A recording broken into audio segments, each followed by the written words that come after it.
The Emperor's mercy is measured not in grand victories or heroic last stands, but in the simple act of surviving another shift in the depths of humanity's hive cities.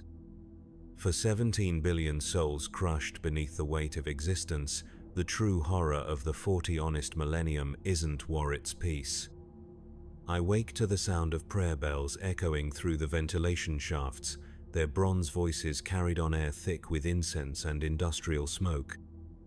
The chronometer beside my sleeping alcove displays the time in red numerals, each digit a reminder that another day of service begins.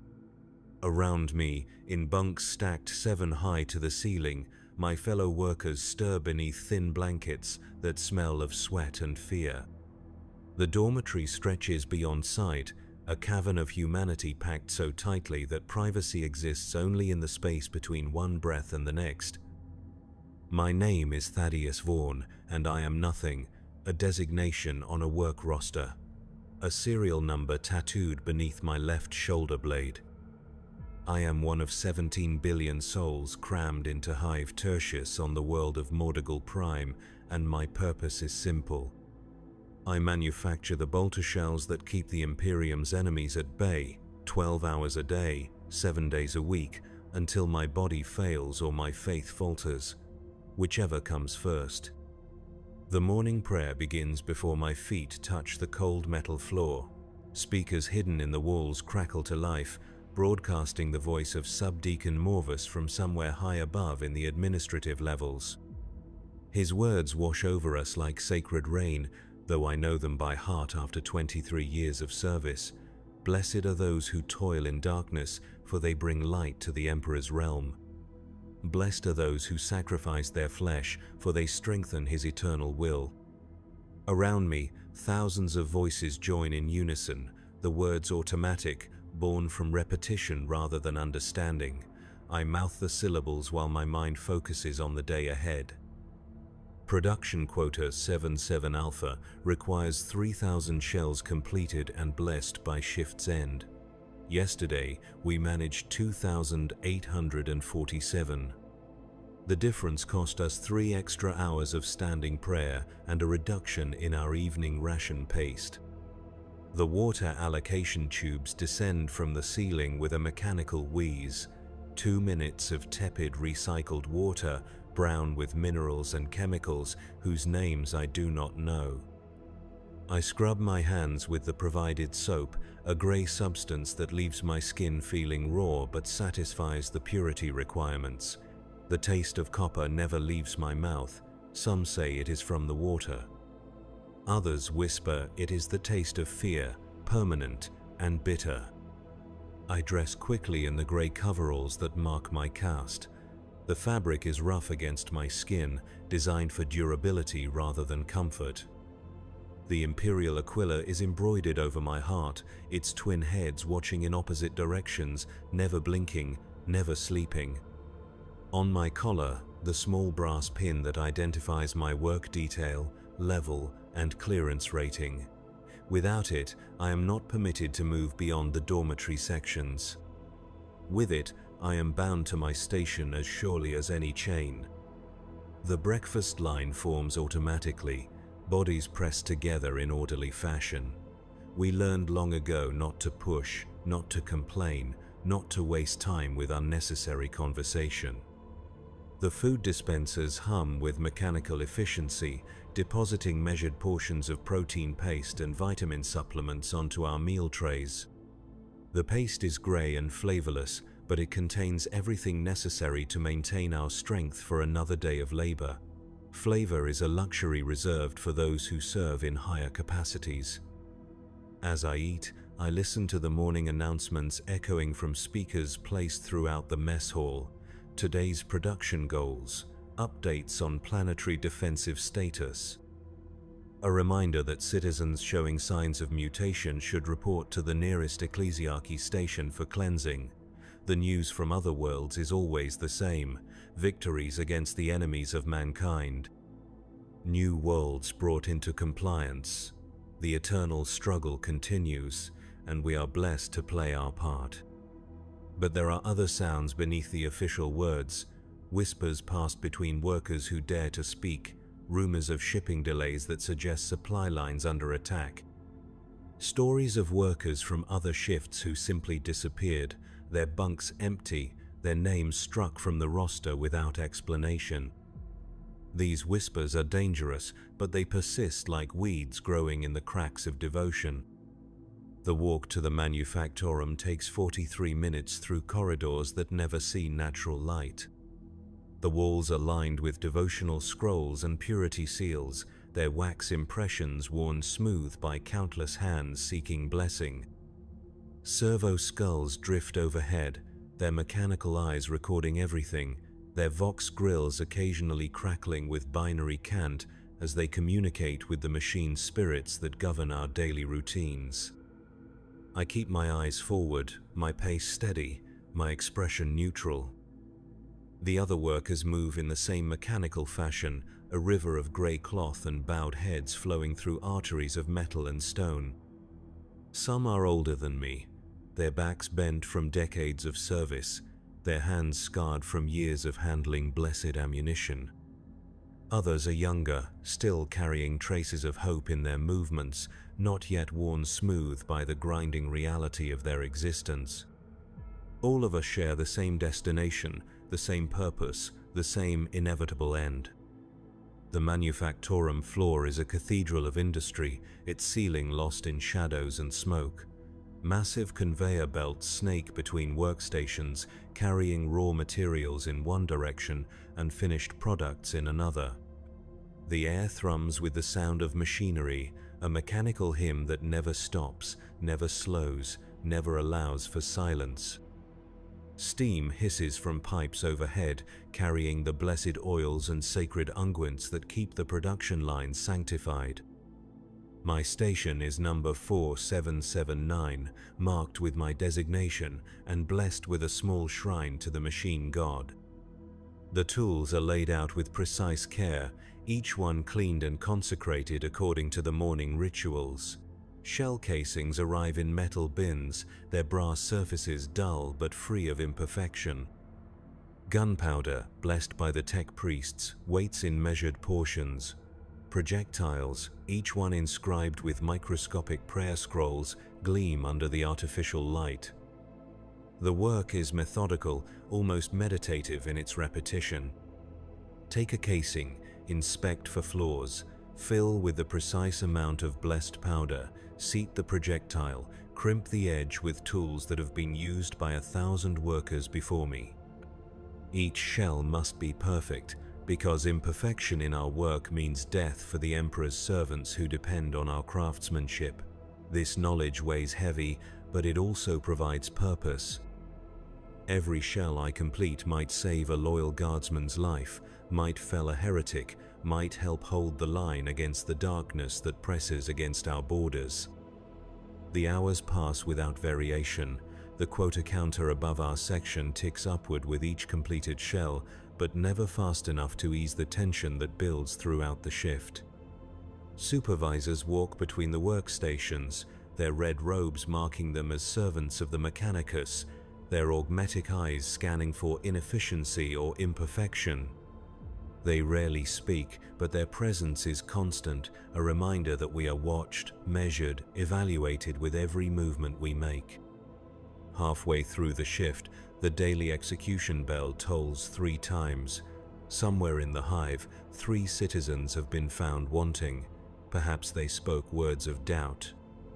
Perhaps their production fell below acceptable levels. Perhaps they simply looked too long at something they should not have seen.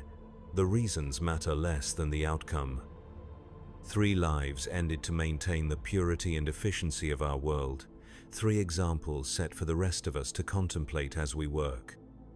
I try not to think about the faces behind those tolling bells, but the mind wanders despite our best efforts.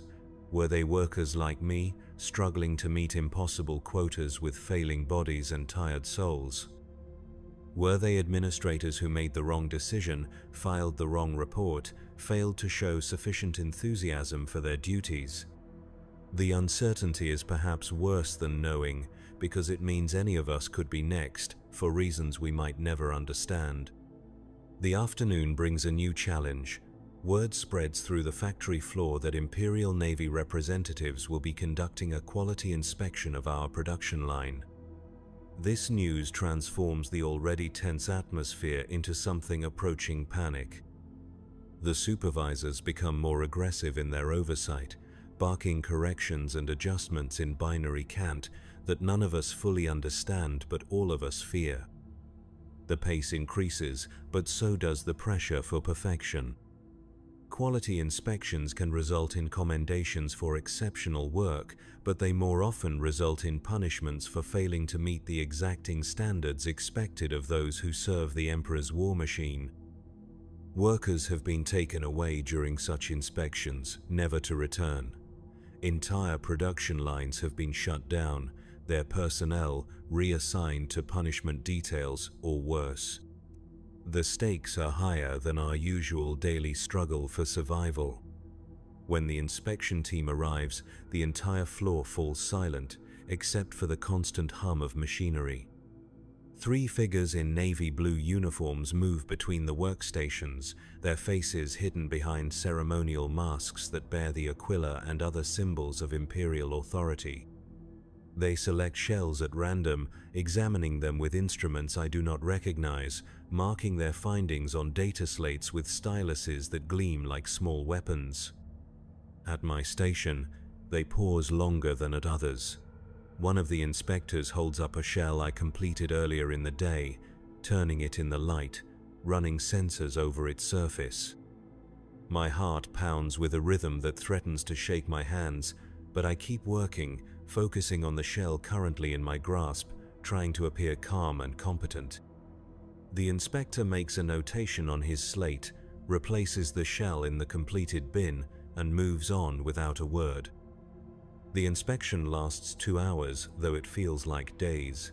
When the team finally departs, the silence stretches for long minutes before the normal sounds of production gradually resume.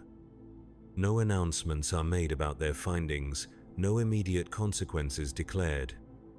We return to our work with the knowledge that judgment has been passed, but we will not know the verdict until it is delivered in whatever form the authorities deem appropriate. The final hours of the shift are the hardest. Bodies grown tired from hours of repetitive labor begin to make mistakes. Minds dulled by monotony lose focus at crucial moments. The quota counter continues its relentless advance, but our pace slows despite our best efforts. Supervisors become more frequent in their patrols, their mechanical voices offering corrections and warnings with increasing frequency. The pressure builds like steam in the overhead pipes, seeking release that cannot come until the shift bell finally sounds. As the day wears toward its end, I find myself thinking about the world beyond the Hive walls. Somewhere above us, beneath a sky I have never seen, the Emperor's armies fight battles whose outcomes determine whether we live or die.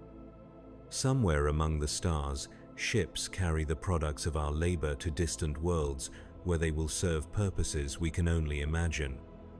Our small contributions become part of something vast and incomprehensible, a war machine spanning the galaxy. But these thoughts are dangerous, and I push them away before they can take root. My world is this station, this shift, this endless cycle of production and rest. To think beyond it is to risk losing focus, making mistakes, drawing unwanted attention. The universe beyond our walls is too large, too complex, too violent for minds like mine to comprehend. Better to concentrate on the work at hand, the simple task that gives meaning to existence. The shift bell finally sounds, its tone cutting through the industrial noise like a sword through flesh. Around me, workers straighten their aching backs, set down their tools, prepare for the long walk back to the dormitories. But the day is not over. Before we can leave, there are prayers to recite, equipment to clean and bless, final inspections to ensure that nothing has been damaged or misplaced during our hours of service. The evening prayer is longer than the morning version, filled with gratitude for another day completed without disaster, requests for strength to face tomorrow's challenges, and acknowledgement of our unworthiness before the Emperor's majesty. The words flow over me like warm water, familiar and comforting, despite their grim implications. We are nothing, the prayers remind us. We exist only to serve, our individual lives matter only as part of the greater whole. After the prayers come the cleansing rituals. We wash our hands and faces with blessed water, scrub away the industrial grime that accumulates during a day of labor, prepare ourselves to enter the sacred spaces where we eat and sleep. The cleansing is both physical and spiritual, a daily renewal of our commitment to purity and service. Some workers linger at the washing stations, savoring these few moments of quiet reflection. Others hurry through the rituals, eager to reach the promise of rest that awaits. The walk back to the dormitories follows the same route as the morning journey, but the corridors feel different in the artificial evening light. Servo skulls are fewer, their watchful presence reduced but never absent. The devotional scrolls seem to absorb the flickering illumination, their sacred words casting shadows that dance and shift with each footstep. The sound of our passage echoes differently, as if the walls themselves are tired after another day of containing our lives. Dinner is a repeat of breakfast, the same grey paste and vitamin supplements dispensed with mechanical precision. But the evening meal carries an additional blessing in the form of water rations that are slightly larger, slightly cleaner. The extra hydration helps wash away the metallic taste that builds throughout the day, though it never completely disappears. Conversation during dinner is slightly more relaxed than at other times, though still conducted in whispers and careful phrases that avoid dangerous topics. Tonight there are rumors of a celebration being planned for those who exceeded their quotas during the quality inspection, extra rations perhaps, or an additional rest period. These rewards are rare but not unknown, small acknowledgements that even the most insignificant servants of the Emperor can achieve moments of distinction. I allow myself a brief hope that my work might be judged worthy, though I know that hope can be as dangerous as doubt if carried too far. After dinner comes the most dangerous part of the day, the brief period before sleep when minds are tired enough to wander into forbidden territory. This is when workers sometimes speak too freely, question too openly, remember too much of what life might have been under different circumstances. The commissariat knows this, and their informants are most active during these evening hours, listening for signs of sedition or weakness that might require correction. I return to my bunk and lie quietly, listening to the sounds of 17 billion people settling into rest. Coughs and whispers echo through the dormitory caverns. Somewhere, a child cries until soothed by voices too tired to offer anything but the hope that tomorrow might be easier. The ventilation systems wheeze and groan, circulating air that tastes of metal and human exhaustion. Sleep comes slowly, interrupted by dreams of endless production lines and shells that never quite meet the required specifications. But sleep does come eventually, carrying with it the mercy of unconsciousness. For a few hours, the weight of existence lifts, the pressure of quotas and inspections fades, the constant awareness of being watched and measured dissolves into blessed darkness. These hours of rest are perhaps the only true freedom we possess, the only time when our minds can drift beyond the boundaries of our designated existence. Morning arrives too soon, announced by the same prayer bells, the same bronze voices carrying the same sacred words. The chronometer displays its red numbers, marking another day in a cycle that will continue until my body fails or my faith falters.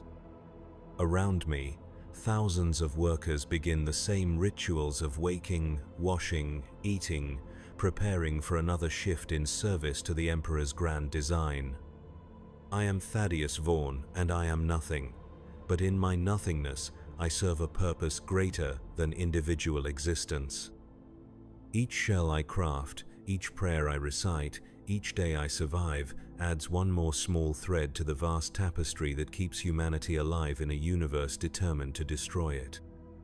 The weight of this responsibility crushes and elevates simultaneously, a burden that gives meaning to meaninglessness. Today's quota will be the same as yesterday's. The quality inspectors may return, or different ones may take their place. The execution bells will toll for citizens whose names I will never know, whose crimes may be as simple as thinking thoughts that should remain unthought. And I will continue working, because work is prayer, and prayer is survival, and survival is the only victory available to those who exist in the spaces between the great battles that define our species' fate. The second day begins like the first, but small differences accumulate like dust in corners no one thinks to clean. The morning water ration is slightly warmer, suggesting maintenance work on the recycling system somewhere in the hive's depths. The protein paste has a different texture, grittier than usual, which might indicate supply chain disruptions or new additives designed to improve our nutritional intake. These minor variations are noteworthy because they represent change in a world designed to eliminate uncertainty through absolute routine. During the walk to the manufactorum, I notice additional servo skulls drifting through the corridors, their mechanical eyes scanning faces with what seems like increased attention. The morning prayers echo with slightly different emphasis, certain phrases repeated more frequently than others. These could be coincidences, random fluctuations in the vast machinery of hive management. Or they could be signs of something larger stirring, changes initiated from levels of authority so far above us that their reasons remain incomprehensible. At my workstation, the blessing rituals feel more urgent today.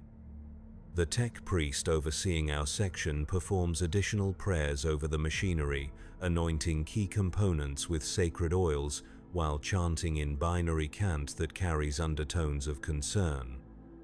The morning quota announcement comes with new addendums about quality requirements, precision tolerances tightened to margins that will be difficult to achieve without slowing our pace. These adjustments suggest that yesterday's inspection results were not entirely favorable. The work begins as always, but the atmosphere is different. Supervisors patrol more frequently, their augmetic eyes lingering longer on each worker's performance. The completed shell counters seem to advance more slowly, though our pace has not decreased. Time itself feels stretched, each hour lasting longer than it should, each completed task requiring more effort than yesterday. The weight of increased scrutiny presses down like a physical force. Midway through the morning shift, an announcement crackles over the Vox speakers. Production line 77 Beta has been selected for additional quality assurance measures. This is our line, our section, our workstations. The news spreads through the workforce like ripples in still water, each person absorbing the implications without visible reaction but feeling the internal shift from routine concern to active fear. Additional quality assurance can mean many things, none of them entirely positive. Within an hour, the additional measures become clear. New supervisors arrive from upper levels, their red robes bearing symbols I do not recognize but which obviously carry significant authority. They establish observation posts at key locations throughout our section, their augmetic eyes recording every movement, every gesture, every deviation from optimal performance. Data slates appear in their mechanical hands, styluses poised to record judgments that will determine our continued usefulness to the Emperor's grand design. The pressure intensifies throughout the day. Every shell must be perfect, every movement efficient, every moment productive. There is no room for the small errors that normally pass unnoticed, no tolerance for the minor variations that are part of human imperfection. We work with the precision of machines while maintaining the prayer-focused mindset expected of faithful servants. The contradiction creates tension that builds in muscles and minds alike. During the midday break, News arrives that sends fresh waves of anxiety through the workforce. 3 workers from the night shift have been selected for transfer to alternative service assignments. Their stations stand empty, their tools redistributed among remaining personnel. No explanation is offered for their removal, but the timing suggests connection to yesterday's inspection results.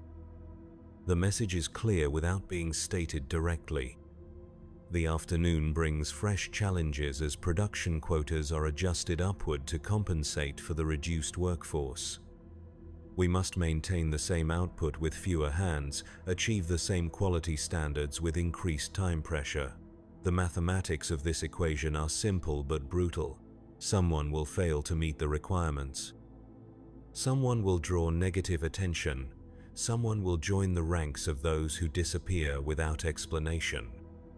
I focus on my work with desperate intensity, allowing muscle memory to guide my hands while my mind recites every prayer I have ever learned.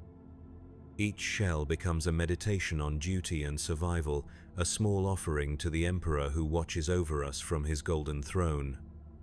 The repetitive motions take on ritual significance, each crimped edge a plea for another day of unnoticed service, each completed round a prayer for continued existence. As evening approaches, the quality assessments begin. Supervisors collect samples from each workstation, examining them with instruments that measure tolerances beyond human perception. Their mechanical voices announce findings in binary cant, judgments rendered in mathematical precision that reduces human effort to statistical data. Pass or fail, acceptable or deficient, useful or expendable. The categories are absolute, admitting no middle ground. When they reach my station, time seems to slow. The supervisor's augmetic eyes scan my completed work while sensors detect imperfections invisible to natural vision. Data flows across his slate in streams of numbers and symbols that might as well be prophecies of doom. I continue working while he evaluates, trying to project calm competence while internal voices whisper fears too dangerous to acknowledge consciously. The supervisor makes notes, replaces my samples, moves to the next station without comment. His silence could mean acceptance or damnation, approval or condemnation.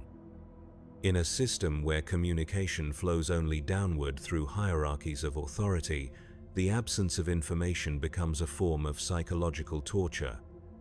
We are left to interpret silence, to read meaning into mechanical expressions, to find hope or despair in the smallest gestures. The shift ends without ceremony, the daily bell cutting through industrial noise with its promise of temporary rest. But rest feels impossible under the weight of accumulated tension. The additional supervisors remain at their posts, their presence a constant reminder that our performance is being measured against standards we cannot fully comprehend. Tomorrow will bring either vindication or consequences, reward or punishment, continued service or alternative assignments whose nature we dare not contemplate. The evening rituals proceed with unusual solemnity. Prayers are recited with extra fervor, washing ceremonies performed with additional care, meals consumed in silence broken only by the sound of thousands of people trying to find comfort in routine. The familiar patterns provide some relief, but underneath runs a current of anxiety that no amount of devotion can entirely suppress. In the dormitory, conversations are conducted in whispers so soft they barely qualify as communication. Workers share theories and observations, trying to decode the day's events, to understand what might come next.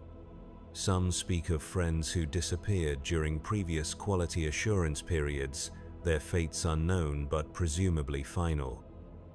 Others offer reassurances based on hope rather than evidence, clinging to the possibility that faithful service will be rewarded with continued existence. I lie in my bunk listening to these whispered exchanges, trying to find some pattern that might predict tomorrow's outcome. But the system we serve operates according to logics beyond our understanding, priorities that extend beyond individual lives or even entire worlds. Our significance exists only in aggregate as part of statistical calculations that balance production output against resource consumption, quality maintenance against expendable personnel. Sleep comes with difficulty, interrupted by dreams of mechanical eyes and measuring instruments, of shells that fail inspection despite perfect craftsmanship, of empty workstations waiting for new occupants. The boundary between conscious fear and unconscious anxiety dissolves, leaving only a persistent awareness that survival depends on factors beyond our control. We exist at the mercy of judgments rendered by minds both human and mechanical, evaluated according to criteria that change without warning or explanation. The third day begins with news that transforms anxiety into something approaching terror. Quality assurance measures are being extended indefinitely. Additional supervisors will remain in place, monitoring performance with continued intensity. Production quotas will be maintained at current levels despite workforce reductions. The message is delivered through official announcements that make these changes sound routine, but everyone understands the implications. We are being tested not just for competence but for endurance, not just for skill but for absolute dedication. Some of us will pass this test and continue serving. Others will be found wanting and removed from the equation. The selection process will be objective, mathematical, final. Personal histories of faithful service provide no protection against current inadequacy.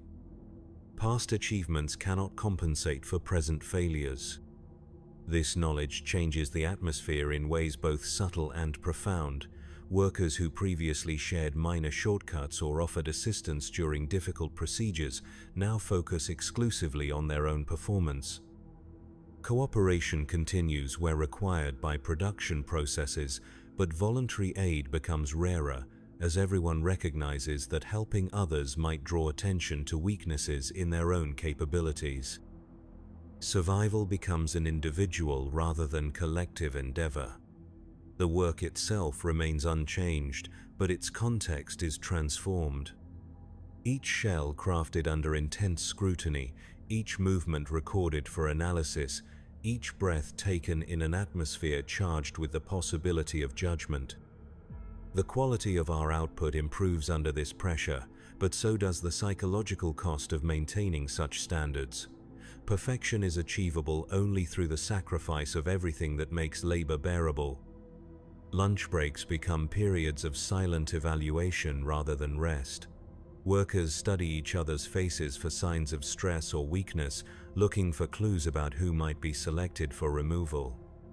The exercise is futile because the selection criteria remain hidden, but humans cannot resist the urge to predict their own fate by analyzing external signs. Fear creates its own forms of divination, rituals of observation that provide the illusion of understanding without actual insight. The afternoon shift brings an unexpected development. A new worker arrives to fill one of the empty stations, a woman whose age and experience suggest transfer from another section rather than fresh assignment. Her presence raises questions that cannot be asked directly. Why was she moved here during a period of quality assurance? What happened in her previous assignment?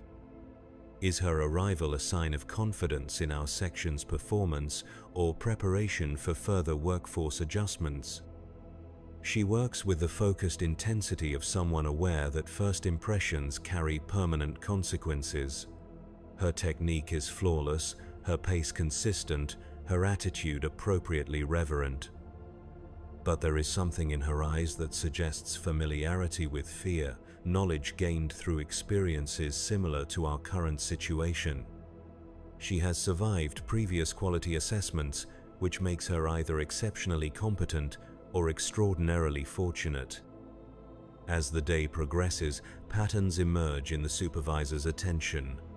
Certain workstations receive more scrutiny than others. Certain workers face more frequent interruptions for measurement and evaluation. These differences could be random, but they feel systematic, as if decisions are being made through processes invisible to us.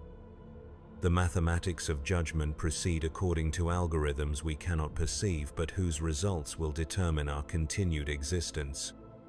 Evening brings the day's first clear consequence. During the shift-end announcements, 3 worker designations are called for immediate reporting to administrative offices. The named individuals set down their tools, clean their stations with unusual care, and walk away from their workbenches with the steady pace of people who understand that their service in this capacity has ended.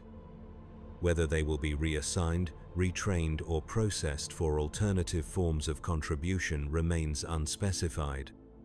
Their departure leaves gaps in the production line that will need to be filled, quotas that must be met with further reduced personnel. The mathematics become increasingly difficult as the available workforce shrinks while expectations remain constant. Someone will need to work faster, more efficiently, with even greater precision. The survivors will carry additional burden as the price of continued survival. The evening rituals proceed with mechanical precision, but underneath the familiar patterns runs a current of desperate gratitude among those still present to perform them. Each prayer recited represents another day of useful service, each washing ceremony a renewal of commitment to purity and efficiency. The routine activities take on heightened significance as expressions of continued worthiness rather than mere obligations. In the dormitories, the empty bunks serve as silent reminders of the selection process at work around us. Personal belongings have been removed, sleeping spaces reallocated, any evidence of individual existence carefully erased. The efficiency of this erasure suggests long practice, systematic procedures for managing the transition from useful service to alternative contribution. The system operates with the smooth precision of a machine designed for exactly these purposes. Sleep remains elusive, interrupted by the awareness that tomorrow will bring fresh evaluations, new opportunities for failure, additional chances to be found wanting. The quality assurance period continues without specified end date, a perpetual examination that could conclude at any moment with judgments both positive and negative. We exist in a state of suspended resolution, useful servants whose usefulness is under constant review. Dreams blend with waking thoughts, creating a continuous stream of anxiety punctuated by brief moments of unconsciousness. The boundaries between rest and work, sleep and vigilance, safety and danger become increasingly unclear.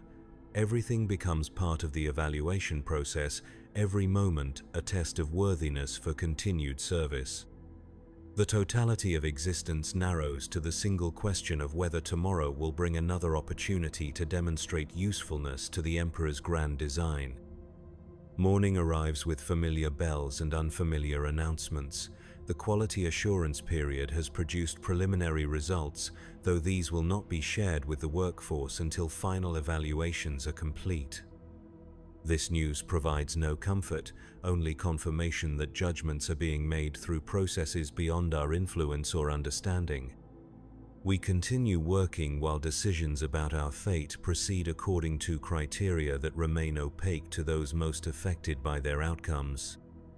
The fourth day brings subtle changes that accumulate into significant shifts in our daily reality. The morning prayer includes additional verses about acceptance of divine will, suggesting that major announcements may be forthcoming.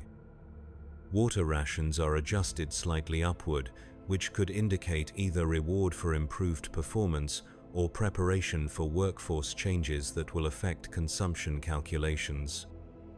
The protein paste includes new additives whose purpose remains unclear, but whose presence marks another small deviation from established routine. At the workstations, the intensity of supervision reaches new levels. Mechanical eyes record every gesture, every pause, every deviation from optimal efficiency.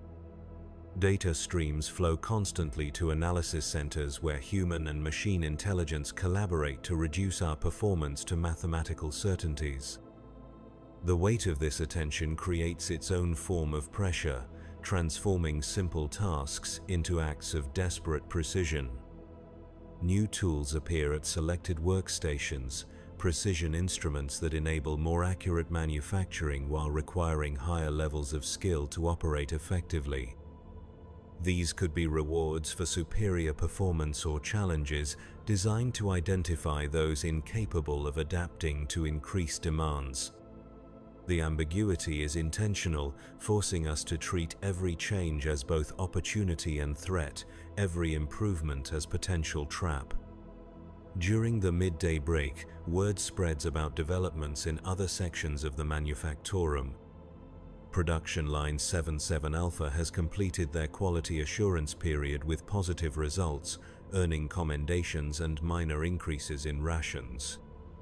Line 77 Gamma has been restructured entirely, their workforce reassigned to alternative duties, while new personnel undergo training for replacement positions.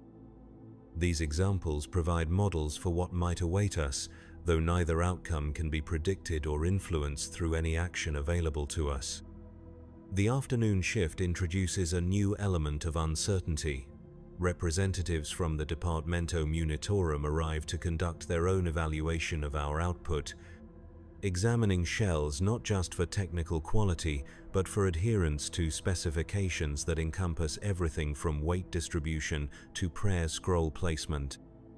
Their standards operate independently of the tech priest requirements, creating overlapping but potentially contradictory criteria for acceptable performance. This development transforms an already complex situation into something approaching impossible. We must satisfy multiple evaluation systems simultaneously, each with its own priorities and tolerances, each capable of rendering judgment that supersedes favorable results from other assessments. The mathematical precision required becomes superhuman, demanding perfection across multiple dimensions of performance while maintaining the spiritual dedication expected of faithful servants. As evening approaches, the first clear indication of our fate begins to emerge. Supervisors conduct final measurements with equipment more sophisticated than anything previously deployed, instruments that detect molecular-level variations in our craftsmanship. These readings are transmitted directly to data analysis centers where final calculations proceed according to algorithms that weigh technical competence against resource efficiency, individual performance against collective output. The shift ends without announcement of results, but the silence itself carries meaning. Decisions have been made, judgments rendered, fates determined. Tomorrow will bring either vindication or consequence, reward or punishment, continued service or alternative contribution. The night passes slowly for those aware that it might be their last in current circumstances, the final hours of existence as designated servants in this particular capacity. Dreams and waking thoughts blend into continuous streams of anticipation and dread. Some workers pray with increased fervor, seeking divine intervention in processes already concluded. Others focus on practical preparations, organizing personal belongings that might need to be transferred quickly, memorizing prayers that could provide comfort during transitions to unknown circumstances. The dormitory fills with the sounds of people preparing for changes they cannot predict or control. Sleep comes in fragments between moments of acute awareness that judgment is imminent. The familiar sounds of 17 billion people settling into rest become a symphony of shared anxiety, millions of individual fears combining into collective acknowledgement that survival depends on forces beyond human influence. We exist at the mercy of systems designed to optimize efficiency through precise calculation of human worth measured against available alternatives. Dawn brings the announcement we have anticipated with equal measures of hope and terror. The quality assurance period has concluded. Results will be announced following morning prayers and breakfast distribution. Personnel affected by workforce adjustments should prepare for immediate implementation of new assignments. The language is bureaucratic, sanitized, designed to present radical changes as routine administrative procedures. The morning rituals proceed with unusual solemnity as everyone recognizes their potential finality in current form. Prayers are recited with desperate intensity, washing ceremonies performed with extra care, meals consumed with the awareness that they might be the last shared in present company. The familiar patterns take on heightened significance as expressions of gratitude for opportunities that may not be renewed. After breakfast, we assemble in the main factory floor for announcements that will restructure our existence according to mathematical principles beyond our comprehension. Supervisors arrange themselves at elevated positions while administrative personnel prepare data slates containing judgments rendered through processes that reduced our lives to statistical calculations. The moment of resolution approaches with the inevitability of mechanical precision. The announcements begin with commendations for those whose performance exceeded all requirements. Names are called, worker designations announced, minor rewards distributed to acknowledge superior contribution to the Emperor's grand design. These individuals will continue in current assignments with enhanced status and slightly improved conditions. Their success provides evidence that excellence is possible, achievable through absolute dedication to prescribed duties. Next come the neutral assessments, the majority verdict for those whose performance met requirements without distinction. These workers will continue current assignments without change, their service deemed adequate for continuation under existing parameters. The news brings relief rather than celebration, survival rather than triumph. Continued existence represents victory in a system designed to eliminate redundancy through continuous evaluation. Finally, the redistributions are announced. Worker designations called for alternative service assignments, their skills deemed better suited for different contributions to Imperial efficiency. The language remains neutral, administrative, carefully designed to present termination as opportunity for enhanced service in capacities better matched to individual capabilities. Those selected respond with the disciplined acceptance expected of faithful servants, gathering their belongings while maintaining appropriate gratitude for continued usefulness to the Emperor's will. I listen to these announcements with the focused attention of someone whose fate hangs in balance between categories, whose boundaries remain unclear until the moment of proclamation. My worker designation approaches alphabetically, the inevitable resolution drawing closer with each name announced.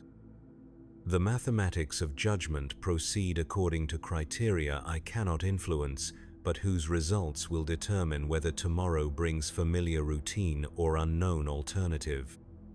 When my designation is finally called, it comes in the second category: adequate performance, continued assignment, survival without distinction. The relief is overwhelming, a flood of gratitude for the opportunity to continue serving in familiar capacity. Another day, another shift, another chance to contribute to the vast machinery that keeps humanity alive in a universe determined to destroy it. But the relief is tempered by awareness of those selected for redistribution, workers whose service in this capacity has ended despite years of faithful dedication. Their departure leaves spaces that will be filled by new personnel, the cycle of evaluation and replacement continuing with mechanical precision. The system operates according to principles that optimize collective efficiency through calculated sacrifice of individual continuity. The day concludes with modified routines adjusted for reduced personnel and redistributed responsibilities.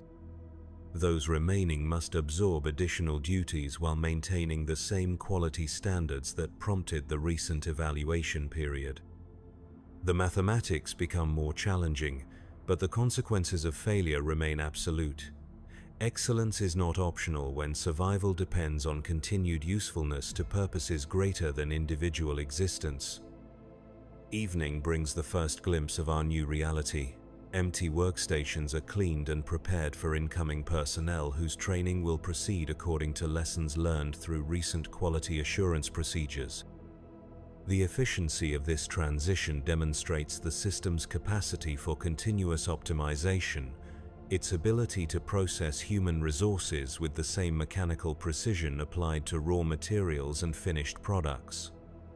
The new workers arrive within hours of the announcements, their grey coveralls fresh from supply distribution, their faces carrying expressions familiar from memories of my own first day 23 years ago.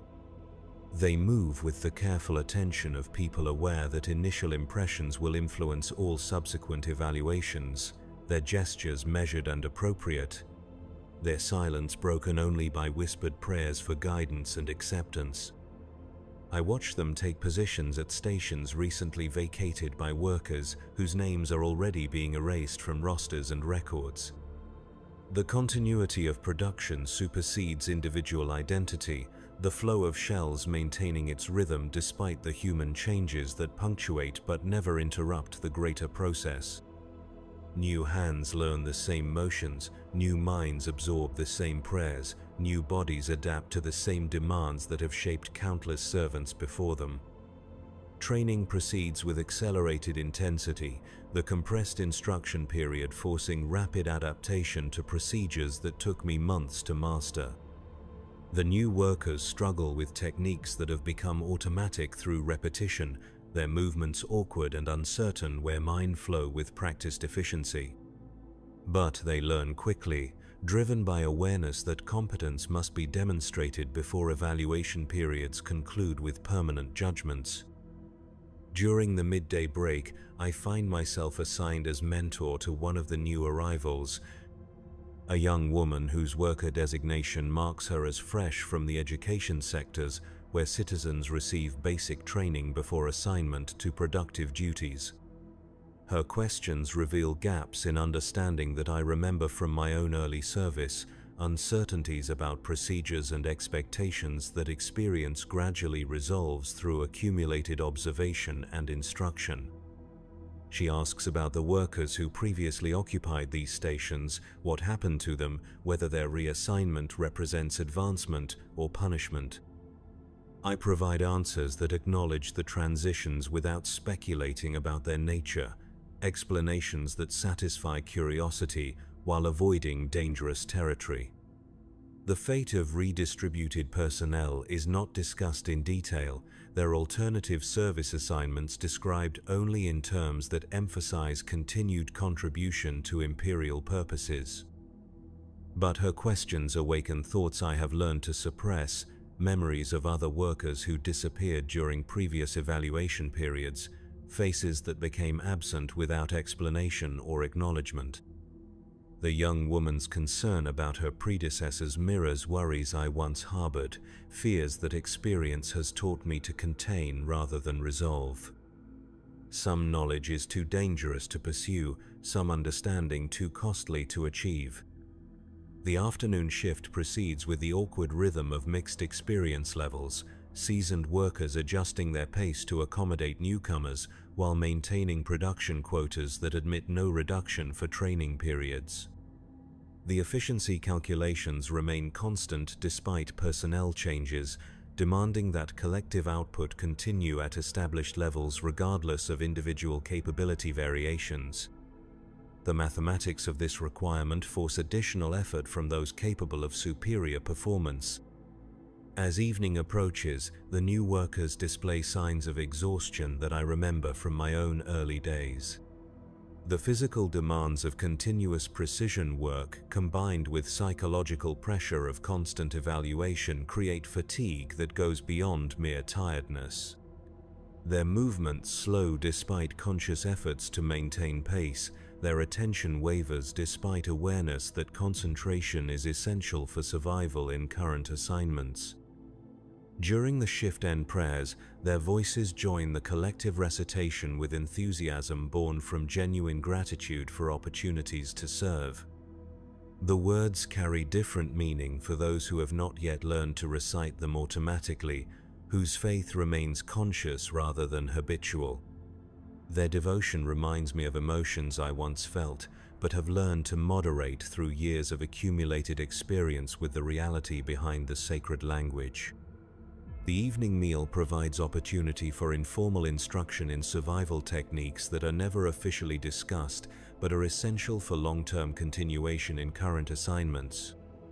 I share knowledge about pacing work to avoid premature exhaustion, about maintaining attention without appearing overly focused, about projecting appropriate levels of competence without drawing excessive scrutiny. These lessons constitute unauthorized education, but they serve purposes that benefit overall productivity. In the dormitories, the new workers ask questions about life beyond the immediate demands of daily service, about advancement opportunities and retirement provisions, about families and connections that might exist outside the Hive structure. Their inquiries reveal assumptions about existence that I once shared, but have learned to abandon through gradual recognition of actual rather than theoretical realities. The answers I provide are gentle but accurate, truth delivered in doses that can be absorbed without causing despair. Sleep comes more easily tonight, the successful completion of another evaluation period providing temporary relief from the constant anxiety that accompanies uncertain status. But the relief is limited by knowledge that assessment never truly ends, that performance monitoring continues during every moment of service, that future evaluations will arrive with the same mathematical precision that characterized recent proceedings. Survival represents only temporary victory in a system designed for continuous optimization through calculated replacement. Dreams carry fragments of conversations with redistributed workers, memories of colleagues whose service concluded during previous quality assurance periods, faces that become increasingly difficult to recall as time passes and new personnel fill spaces they once occupied. The human cost of efficiency improvements remains visible only in these unconscious moments when rational suppression of dangerous thoughts relaxes its protective control. Morning brings news that transforms recent victories into renewed uncertainties. The Manufactorum has been selected for inclusion in a system-wide efficiency enhancement program, a comprehensive review of operations that will examine every aspect of production from raw material acquisition through finished product distribution. The announcement presents this development as recognition of our excellence, reward for the superior performance demonstrated during recent evaluations. But experience suggests alternative interpretations. System-wide reviews often precede major restructuring, wholesale changes that optimize performance through methods more radical than personnel redistribution. Entire facilities can be relocated, production lines completely redesigned, workforce requirements altered according to calculations that encompass factors beyond local efficiency measurements. The scope of potential change expands beyond individual survival to encompass the continuation of familiar existence itself. The new workers receive this announcement with confusion, lacking sufficient experience to interpret its implications. They focus on the positive language, the references to recognition and excellence, the suggestions of advancement and improvement. Their optimism highlights the distance between official presentations and operational realities, the gap between authorized interpretation and accumulated understanding of actual patterns. Preparation for the system-wide review begins immediately, supervisors implementing new monitoring procedures while administrative personnel compile comprehensive records of recent performance data. The intensity of documentation exceeds anything experienced during local evaluations, suggesting review criteria that encompass dimensions of assessment previously unconsidered. Every aspect of our operation will be measured against standards whose nature and origin remain unspecified. Work continues under this enhanced scrutiny, but the atmosphere shifts in ways both subtle and profound. Conversations become more guarded, movements more calculated, expressions more carefully controlled. The awareness of comprehensive evaluation creates behavioral modifications that ripple through every interaction, every gesture, every moment of existence within the monitoring environment. We become conscious performers in a production whose script remains unknown to the actors. The days blur together under constant observation, each shift blending into the next through shared awareness that judgment proceeds according to criteria beyond our comprehension. The new workers adapt quickly to this atmosphere, their initial enthusiasm replaced by the focused intensity required for survival under conditions of perpetual assessment. They learn the unspoken rules through observation and instruction, absorbing survival techniques that are essential but never officially acknowledged. Food rations are adjusted according to calculations that factor the review period's enhanced demands, portions increased slightly to maintain productivity under stress conditions that exceed normal operational parameters. The improvement is minor but noticeable, a small acknowledgement that extraordinary circumstances require modifications to standard resource allocation. The gesture provides limited comfort, while confirming that current conditions are indeed extraordinary. Sleep becomes increasingly fragmented as anxiety accumulates through days of intensified monitoring. Dreams blend with waking thoughts, creating continuous streams of consciousness that incorporate elements of work procedures, evaluation criteria, and unconscious fears about outcomes beyond individual control. The boundary between rest and vigilance dissolves under pressure that transforms even private moments into components of the assessment process. Weeks pass without conclusion to the review period, the extended evaluation creating its own form of psychological pressure that differs from but equals the intensity of abbreviated assessments. The prolonged uncertainty wears away mental reserves that are essential for maintaining the focus required for acceptable performance. Some workers begin showing signs of strain that could themselves become factors in final judgments about continued usefulness. Then, without warning or preparation, the review concludes. Announcement comes during a routine shift change, delivered through the same Vox speakers that carry daily prayers and production updates. The comprehensive evaluation has been completed, results compiled, recommendations submitted to appropriate authorities for implementation. Personnel affected by forthcoming changes will receive notification according to established procedures. The language provides no indication of outcomes, no preview of consequences, no preparation for results that could range from commendation to complete restructuring. We continue working while waiting for judgments that will determine whether tomorrow brings familiar routine or fundamental alteration of existence as we have known it. The mathematics of optimization proceed according to algorithms whose logic remains opaque to those most affected by their conclusions. Evening brings the first concrete indication of our fate. Supervisors begin removing equipment from selected workstations, dismantling tools and redistributing components according to authorization codes that suggest major operational changes. The activity proceeds with mechanical efficiency, but its pattern reveals no clear logic that might predict which positions will be eliminated, which retained, which modified according to new requirements. I watch this process while maintaining focus on current duties, trying to interpret signs that might indicate my own status within whatever restructuring is being implemented. But the criteria remain invisible, the selection process proceeding according to calculations that weigh factors beyond individual performance.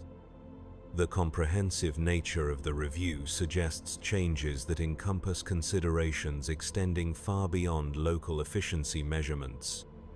The shift ends without announcements, but the evening prayers include new verses about accepting divine will and finding purpose in changed circumstances.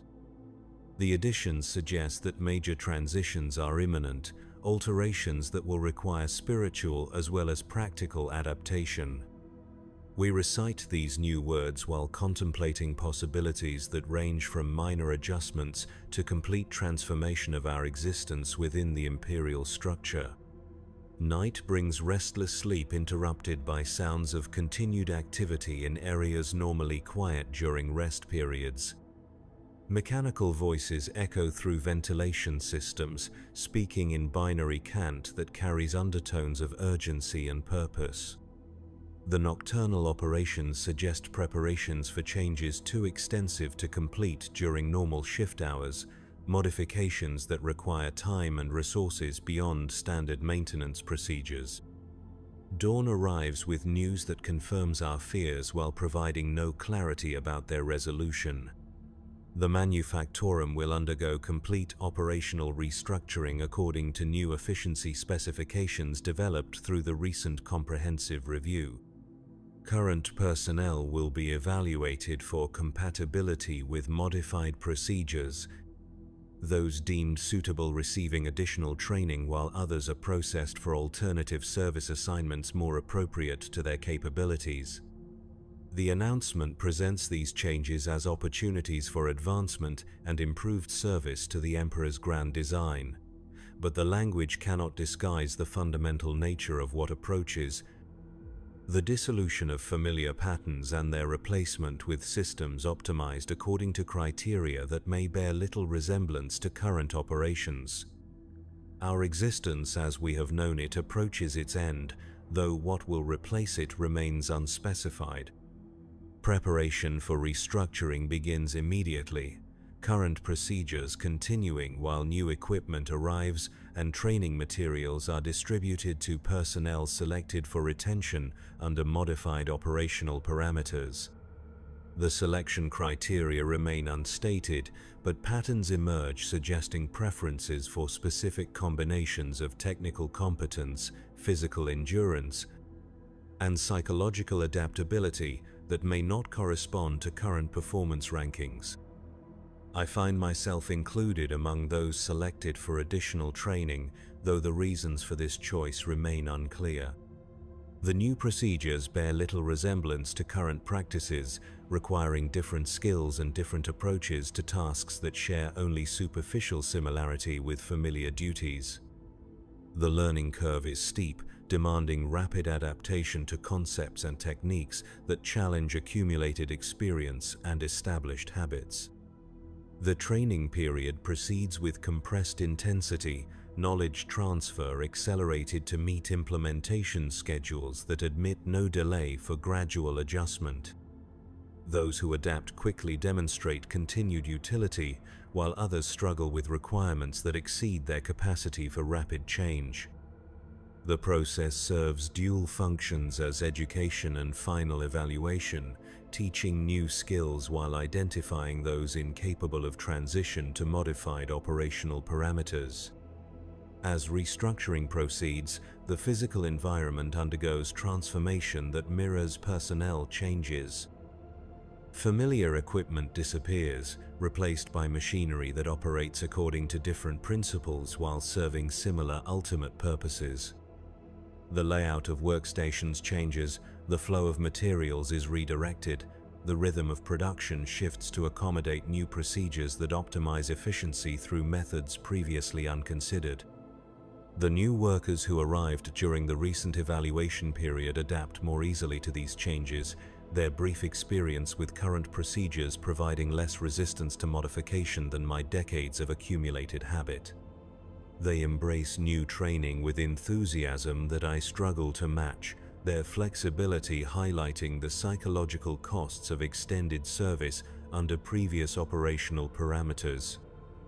Change becomes more difficult as familiarity deepens, adaptation requiring greater effort when established patterns must be abandoned. But adaptation proceeds despite psychological resistance, survival demanding acceptance of whatever modifications serve the greater efficiency of Imperial production.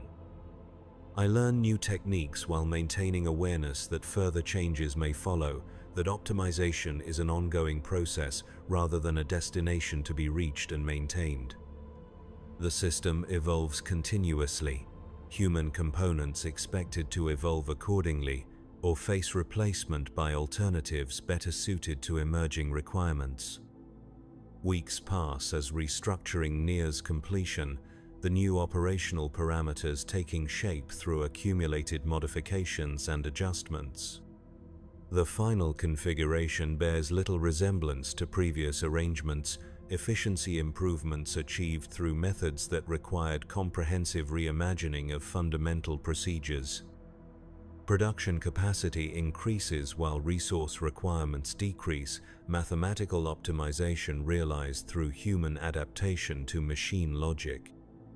On the day restructuring is declared complete, we assemble for ceremonies marking the transition from old procedures to new operational parameters.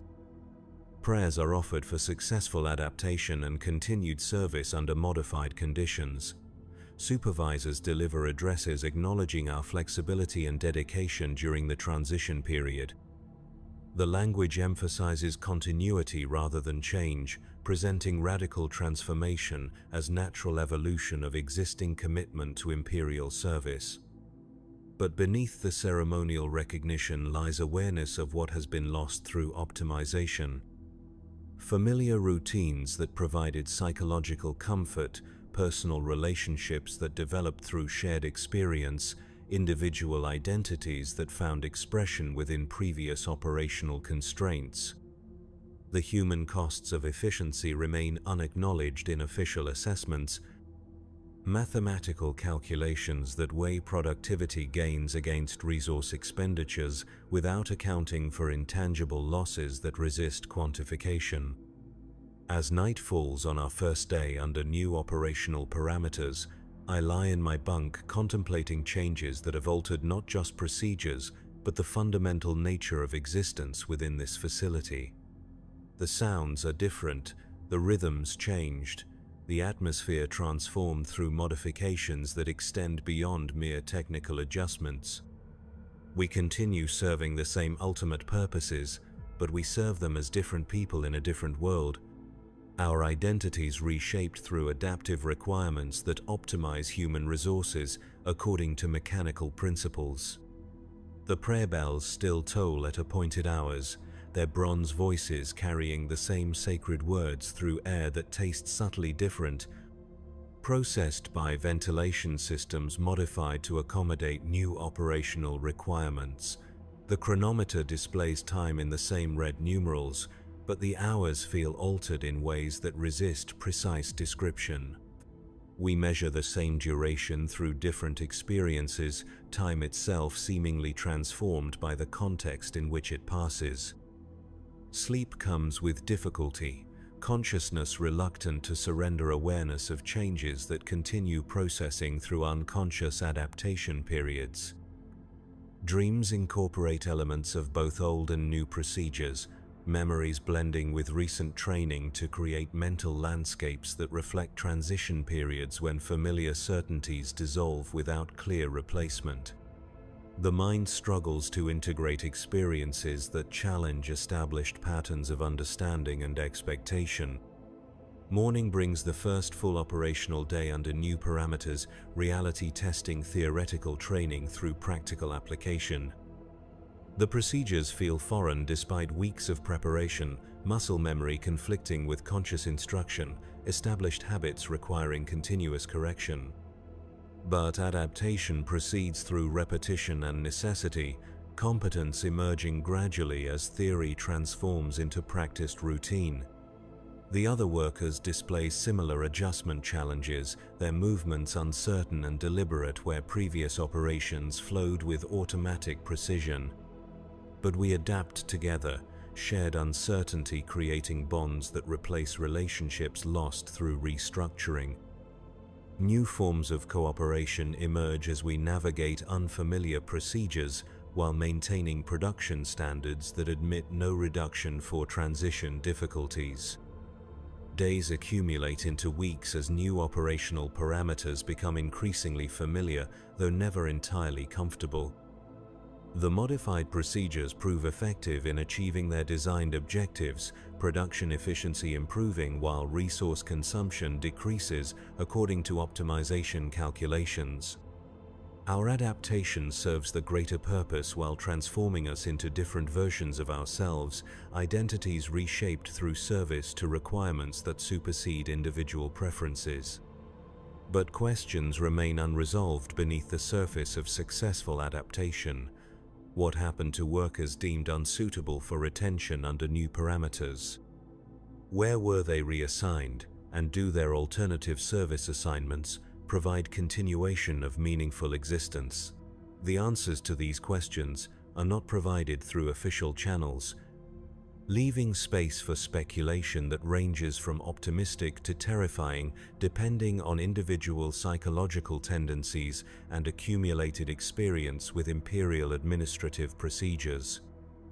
The young woman I mentored during the previous transition approaches me during a rest period, her questions now focusing on long-term prospects rather than immediate survival. She asks about advancement opportunities, about retirement provisions, about the possibility of family connections that might exist outside the Hive structure.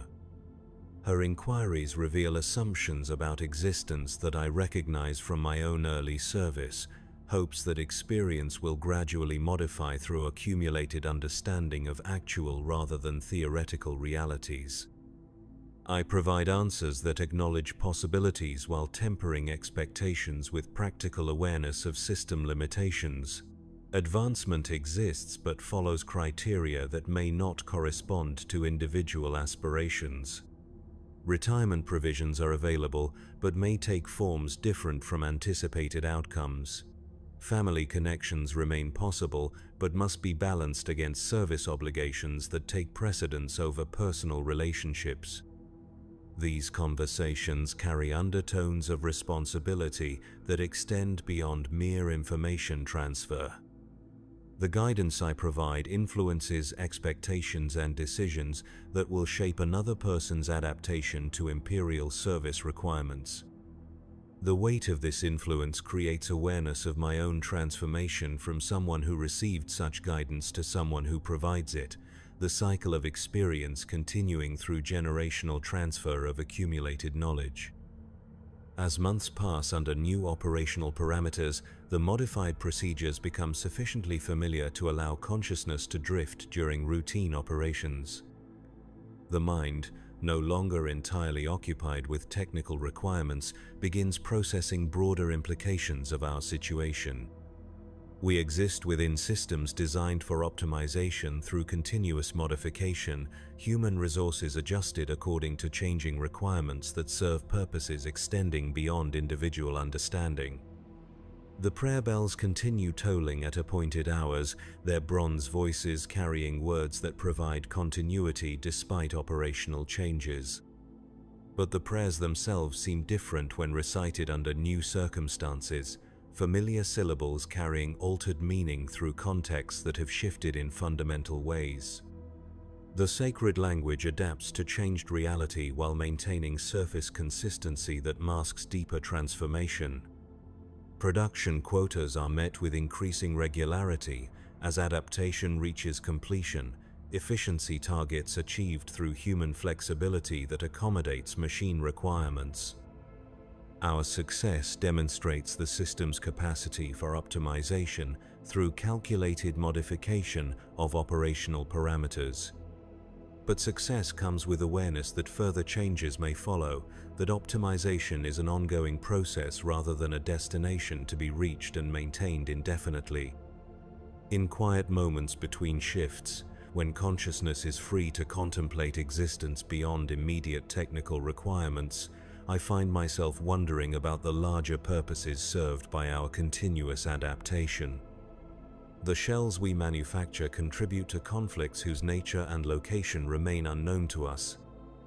The efficiency improvements we achieve through modified procedures serve strategic objectives that extend beyond planetary boundaries to encompass star systems and sectors whose names we will never learn. Our significance exists only in aggregate, individual contributions meaningful only as components of collective output that serves the Emperor's grand design. This knowledge provides purpose while emphasizing our fundamental insignificance, the contradiction that defines existence for countless billions who serve functions they cannot fully comprehend. We are essential and expendable simultaneously, valuable and replaceable according to calculations that weigh current utility against future requirements. The new workers continue asking questions about prospects and possibilities, their optimism gradually modified by accumulated experience, but never entirely eliminated. Hope persists despite evidence that individual aspirations must be subordinated to collective needs, that personal advancement serves system requirements rather than individual fulfillment. The cycle continues as fresh personnel arrive to replace those processed for alternative service assignments, each generation learning the same lessons through direct experience rather than instruction. Tonight, as I lie in my bunk, listening to the sounds of 17 billion people settling into rest, I contemplate the vast machinery of existence that encompasses our lives while extending far beyond our understanding. Somewhere above the Hive's highest levels, beneath stars I have never seen, the Emperor's servants make decisions that will determine whether tomorrow brings familiar routine or further adaptation requirements. Our fate depends on judgments rendered according to criteria we cannot influence or comprehend, mathematics that reduce human existence to statistical variables in equations whose solutions serve purposes greater than individual survival. The prayer bells toll the hour with their ancient rhythm, bronze voices carrying sacred words through air that tastes of metal and human effort. Around me, thousands of workers dream of shells and quotas and evaluation periods, their unconscious minds processing daily experiences through patterns established by decades of service to purposes larger than themselves. We exist in the spaces between great battles, our significance measured not by individual achievement, but by collective contribution to the war machine that keeps humanity alive in a universe determined to destroy it. I am Thaddeus Vaughan, and I am nothing, but my nothingness serves something greater than individual existence, each shell I craft adding one more thread to the vast tapestry that holds the line against darkness. Tomorrow will bring another shift, another quota, another day of service under parameters that may change without warning or explanation. And I will continue working because work is prayer, and prayer is survival, and survival is the only victory available to those who exist between the battles that define our species' fate. The chronometer displays its red numerals, marking time that flows according to rhythms established by authorities whose names I will never know, whose faces I will never see, whose decisions will determine whether I wake tomorrow to familiar routine or to changes that will reshape existence in ways I cannot predict or prepare for. The uncertainty is absolute, but so is the certainty that service continues regardless of individual preference or understanding. In the darkness between one breath and the next, between consciousness and dreams, between this moment and whatever comes after, I exist as part of something too vast to comprehend, but too essential to abandon. The machinery of the Imperium turns with grinding inevitability, consuming human resources according to calculations that optimize survival through sacrifice, efficiency through adaptation, continuity through constant change. The prayer bells fade into silence, their message delivered and received by millions who will carry its meaning into sleep and dreams and whatever morning brings. The Emperor watches from his golden throne, his divine will expressed through systems that operate with mechanical precision while demanding human flexibility that adapts to requirements beyond individual comprehension. And in the quiet spaces between prayers and quotas, between shifts and evaluations, between existence and whatever lies beyond it, the truth remains unspoken but universally understood by those who serve in the darkness between battles. We are the cost of survival, the price of continuity, the human currency spent to purchase another day of existence for a species balanced on the edge of extinction. The ventilation systems wheeze their eternal rhythm, circulating air that carries the mingled sense of 17 billion lives measured in shifts survived, quotas met, prayers recited with desperate faith in purposes larger than understanding. Somewhere in the darkness, new workers prepare for their first shift while others complete their last, the cycle continuing with mechanical precision that transforms individual tragedy into collective necessity. Tomorrow the bells will ring again, and we will rise to serve another day in whatever capacity our usefulness demands. The shells will be crafted, the prayers will be recited, the quotas will be pursued with desperate intensity born from knowledge that failure means more than personal consequence. We will continue existing in the spaces between great events, our significance measured in aggregate rather than individual terms, our survival dependent on adaptation to requirements that change according to mathematical principles beyond human influence. The Emperor's mercy is measured in shifts survived, and tonight we have survived another one,